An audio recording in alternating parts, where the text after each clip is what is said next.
Hi అండి, welcome back to my channel Reddy Gayatri official. ఈరోజు video ఏంటంటే ఆల్రెడీ చూసారు కదా థంబ్నెయిల్, నాటుకోడి పులుసు ఎలా చేయాలి అనేది ఈరోజు వీడియో.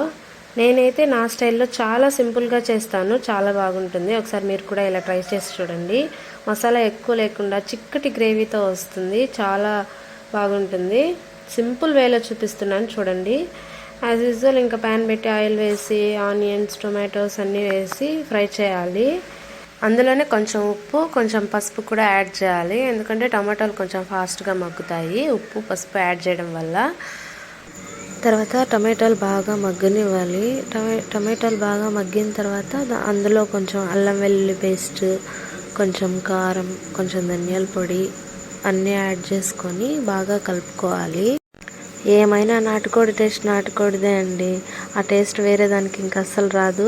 ఎవరికి ఇష్టం ఉండదు చెప్పండి, అంత టేస్ట్ వస్తుంది. ఇంకా ఆ పీసెస్ని మనం యాడ్ చేసుకోవాలి. అందులోకి కొన్ని వాటర్ యాడ్ చేసి బాగా కలుపుకొని దాన్ని బాగా ఉడకనివ్వాలి. ఎందుకంటే టైం తీసుకుంటుంది నాటుకోడి బాగా ఉడకడానికి. నార్మల్ చికెన్ అయితే అంత టైం తీసుకోదు, కానీ నాటుకోడి అయితే చాలా టైం తీసుకుంటుంది. అందుకని కొన్ని వాటర్ ఎక్కువ యాడ్ చేసుకొని బాగా ఉడకనివ్వాలి.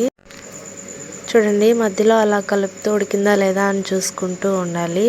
అలాగే అందులోకి కొంచెం గరం మసాలా యాడ్ చేయాలి. మీకు ఇంకా ఉంటే నాటుకోడిది ఏదైనా మసాలా ఉంటే యాడ్ చేసుకోవచ్చు. నేనైతే యాడ్ చేయలేదు, స్కిప్ చేశాను. చూడండి ఎంత గ్రేవీ వచ్చిందో. అంతేనండి, చాలా సింపుల్గా నాటుకోడి పులుసు చెప్పాను. చూడండి ఎంత చిక్కటి గ్రేవీ వచ్చిందో. నాటుకోడి పులుసు రెడీ.